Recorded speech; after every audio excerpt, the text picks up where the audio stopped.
মৃত্যু আপনার কাছে সুন্দর হয়ে যাবে। কেমন সুন্দর জানতে চান? একটু বলবো। এমন সুন্দর হবে যখন আপনি মউত হয়ে গিয়েছে, আমার আল্লাহ বলবেন, বান্দা আমার একজন এত কষ্ট করে জীবন পার করলো, মউত আজকে তাকে একা বানিয়ে দিয়েছে। আমার বান্দা দুনিয়াতে থাকতে কত সুন্দর করে সাবান দিয়ে বডি ওয়াশ দিয়ে গোসল করতো, আমার বান্দাকে সুন্দর করে গোসল করাও, 3টা কাপড় পরাও, আসার সময় কাপড় বিনা কোনো কিছু ছাড়া উলঙ্গ এসেছে দুনিয়ায়, আজান দেওয়া হয়েছে, মুসলমান হয়েছে, এই দুনিয়া ছেড়েছে, এখন যখন আমি আল্লাহর কাছে আসতেছে 3টা কাপড় পরাও। আমার বান্দা কত সুন্দর পারফিউম দিত, বডি স্প্রে দিত, আমার বান্দাকে এখন আলাদা পাঠায়ও না, আতর গোলাপ ছিটাও যাতে বান্দার শরীর থেকে সুগন্ধি আসে।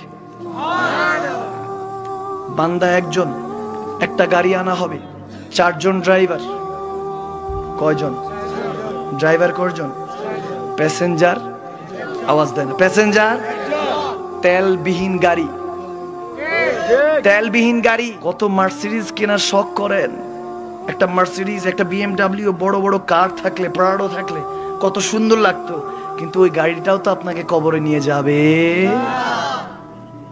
4 জন উঠাবে আপনাকে, তেলবিহীন গাড়ি খাটিয়াতে করে আপনাকে নিয়ে যাবে। আমার আল্লাহ বলবেন, বান্দা আমার একা, 4 জন উঠাও, সুন্দর করে আস্তে আস্তে জানাজার মাঠে নাও, বান্দা যাতে কষ্ট না পায়। বান্দাকে আস্তে আস্তে নাও, কাঁধ বদল করে নাও। আমার এই বান্দা দুনিয়াদারির মধ্যে লিপ্ত ছিল, কত কষ্ট করেছে, যাদের জন্য করেছে তারাই তো নিয়ে যাচ্ছে। ঠিক, বান্দাকে আস্তে আস্তে নাও, কারণ আমার নবী বলেছেন, একটা লাশের উপর একটা পিঁপড়া বসলো, মনে হয় যেন বিশাল বড় পাথর একটা রাখা হয়েছে। নাউজুবিল্লাহ, কত কষ্ট। এজন্য আতর গোলাপ ছিটানো হয়, আপনাকে আস্তে আস্তে করে জানাজার মাঠে না হবে। আজকে পজিশন দেখেন বান্দা, যাদের পিছনে দৌড়াতেন তারা নাই। আর আমার আল্লাহ আপনাকে কত ইজ্জত দিল, যে বান্দা তুমি যখন দুনিয়াতে এসেছিলে তোমার কানে আজান দেওয়া হয়েছিল, আজানের উত্তর না হয় নাই, তারপর দেখো তোমার পজিশন, তোমাকে আজকে জানাজার মাঠে রাখা হয়েছে। দেখো তোমার সামনে মুসল্লি যারা, ইমাম সাহেব যিনি তোমার নামাজটা পড়াবে, তাদেরকে দেখো, যে ইমাম সাহেবের পিছনে তুমি নিয়ত করতা, আজকে সেই ইমাম সাহেবের সামনে, যে মুসল্লিদের পাশাপাশি দাঁড়িয়ে তুমি নামাজ পড়তা, সেই মুসল্লি ইমাম সাহেবের সামনে তোমাকে রাখা হয়েছে। কত দাম, কত ইজ্জত। সমস্ত ইমাম, সবচেয়ে দামি হলো ইমাম সাহেব, খতিব সাহেব, আলেমে দ্বীনরা, ঠিক না? সেই আলেমে দ্বীন ইমাম সাহেবের সামনে আপনাকে রাখা হলো। কত জজ ব্যারিস্টার মুসল্লি আজকে তাদের সামনে আপনাকে রাখা হলো। আপনি সে আজানের উত্তর না হয় নাই, আজকে আপনার নামাজ জানাজার সেটাও পড়া হচ্ছে না, ঠিক না? সে নামাজটা আপনার পড়া হবে না তো কিসের অহংকার? ওই আজানটা ইমামগণরা বলেন, ওই যে ছোটবেলায় কানে আজান দিছে, ওই আজানের নামাজটা হলো জানাজার নামাজ। সুবহানাল্লাহ। না আজানের উত্তর দেওয়া হয়েছে, না আপনার শেষ নামাজটা পড়া হয়েছে।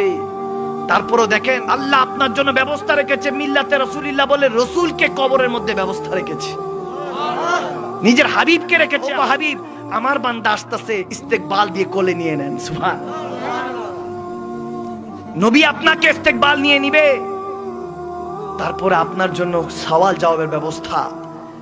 আপনি যদি এতটুকুই চিন্তা করেন, কিচ্ছু লাগবে না, কোরআন সুন্নাহর কথা অনেক কিছু বুঝে আসে না, দরকার নাই, শুধু মৃত্যু নিয়ে চিন্তা করেন। আগামী কালকে আপনার যে দোকানের মধ্যে আপনার 3টা কাফনের কাপড় চলে এসেছে, বান্দা আপনার খবরও নাই, ঠিক না?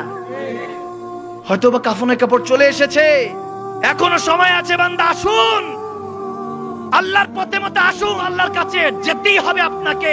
এবার আপনি আল্লাহকে মেনে যান, রাসূলুল্লাহকে মেনে যান, ওলি আল্লাহদেরকে ভালোবেসে মেনে যান। আপনি চান বা না চান, আল্লাহর কাছে যেতেই হবে। আপনার চেহারাটা এখনো খোলা আছে, কাফনের কাপড় পরার আগে, কাফনের কাপড় মুখে লাগার আগে এখনো সময় আছে, আল্লাহর পথে চলে আসেন, ঠিক না? আল্লাহ আপনাকে বান্দা থেকে বন্ধু বানিয়ে নিবে। এখনো চেহারাটা খোলা। আল্লাহর ইজ্জতের কসম করে বলে দিয়ে যাচ্ছি, ভাইরা আমার, এই চেহারাটা ঢেকে গুনার ভয়ে লজ্জায় আল্লাহর কাছে যাবেন। যতই মাফ চান, যতই তওবার নসুহা করেন, কিচ্ছু কাজে আসবে না। আমার নবী বলছেন, মৌতের সময় ঘাবড়াইস না, যদি আল্লাহর খাস বান্দা হোস, আমি নবী মুস্তাফা মদিনা থেকে তোকে রিসিভ করতে চলে আসবো।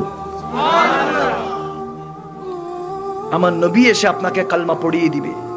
এই ক্ষমতা আমার নবীর আছে কি নাই? আওয়াজ দে বলে না। নবীকে এই ক্ষমতা দিয়েছেন কে? আর একটু জোরে, আল্লাহ দিয়েছেন।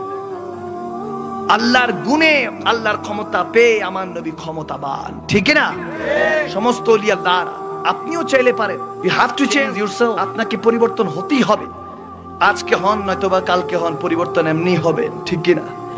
আজকে পরিবর্তন হয়ে গেলে আলহামদুলিল্লাহ, আগামী কালকে যদি সময় আপনাকে পরিবর্তন করে দেয়, তখন ওই পরিবর্তনের কোনো ফায়দা আসবে?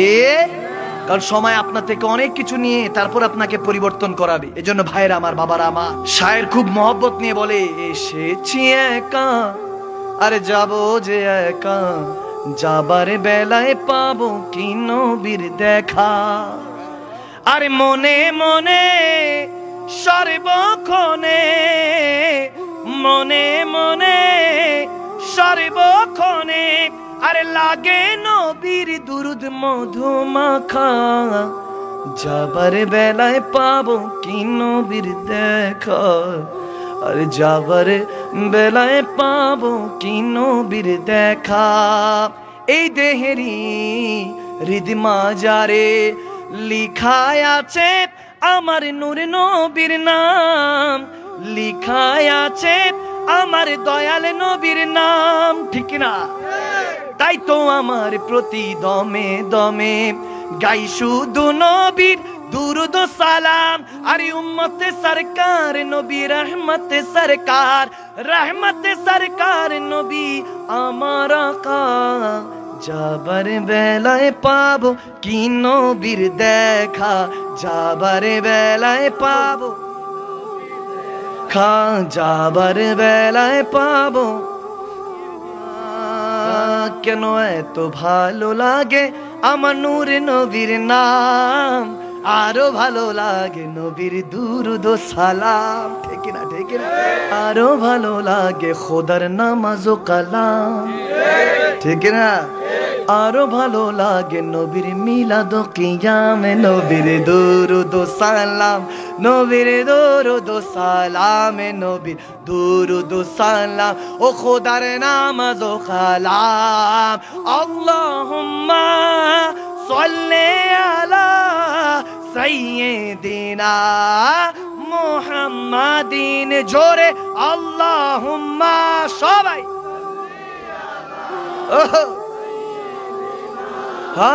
মুহাম্মাদিন, নবীর দুরুদ সালাম, নবীর মিলাদ ও কিয়াম, নবীর দুরুদ সালাম,